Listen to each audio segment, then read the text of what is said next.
En Espagne, avec la victoire hier soir du FC Barcelone, les Catalans qui retrouvaient le Camp Nou après 3 mois de coupure ont battu Leganés tranquillement 2-0. Du coup, ils reprennent 5 points d'avance en tête de la Liga et mettent la pression sur le Real Madrid.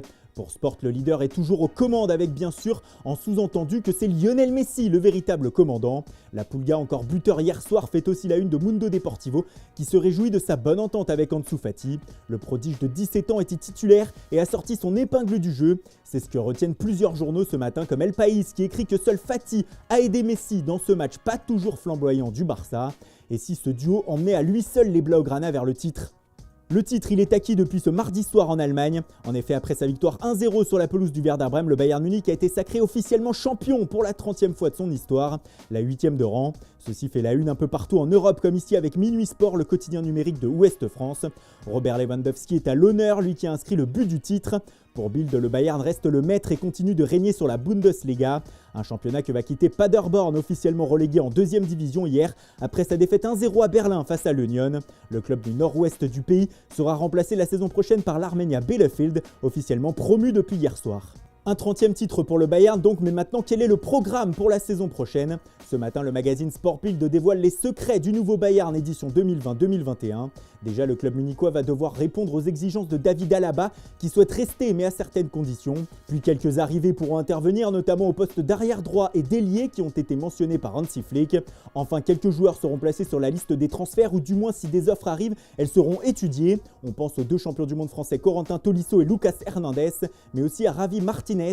Concernant les arrivées, le Bayern veut des jeunes joueurs à fort potentiel, et ça tombe bien, l'un d'entre eux devrait arriver sous peu, c'est Tanguy Kouassi comme nous vous l'annoncions hier. Le journal L'Équipe le confirme ce matin. Le défenseur français de 17 ans n'a pas souhaité signer son premier contrat pro avec le Paris Saint-Germain et devrait donc rejoindre la Bavière la saison prochaine.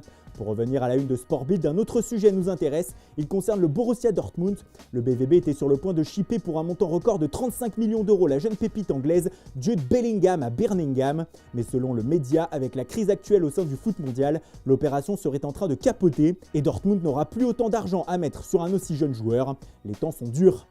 On revient en Espagne maintenant pour continuer à parler mercato. Et ce matin, l'une des éditions basques de Mundo Deportivo nous apprend que Martin Odegaard, actuellement prêté à la Real Sociedad par le Real Madrid, aurait choisi de rester au sein du club basque la saison prochaine. C'est ce qu'il aurait annoncé à ses dirigeants. Mais désormais, il faut voir si les merengues vont être d'accord pour prolonger le prêt du Norvégien, ce qui ne s'annonce pas chose aisée. Enfin, dernière information transfert de la matinée, elle nous vient d'Italie où Tuttosport nous explique que ça y est, l'AC Milan s'est enfin mis d'accord avec l'entraîneur allemand Ralf Rangnick pour la saison prochaine, ce qui pourrait ouvrir une nouvelle ère au sein du club milanais.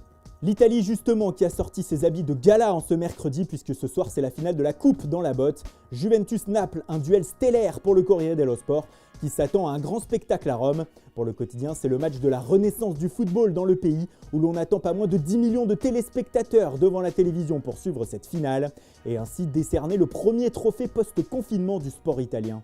L'autre événement de cette soirée de mercredi aura lieu en Angleterre avec le retour de la Premier League. Ça y est, le Royaume va revivre au rythme de son championnat préféré. De quoi faire sortir au Daily Telegraph une de ses plus belles unes. La Premier League est de retour, s'exclame le quotidien. À 19h, Aston Villa reçoit Sheffield. Puis à 21h15, Manchester City accueille Arsenal pour le premier choc anglais post-confinement. Déjà, The Guardian de son côté nous souhaite la bienvenue dans une bulle de 6 semaines qui va nous voir déguster 92 matchs, mais malheureusement à huis clos. Mais une bulle que l'on attend avec impatience. Plusieurs acteurs de la Premier League sont cependant inquiets de la future cadence infernale des matchs. C'est notamment le cas de Pep Guardiola, le coach de Manchester City.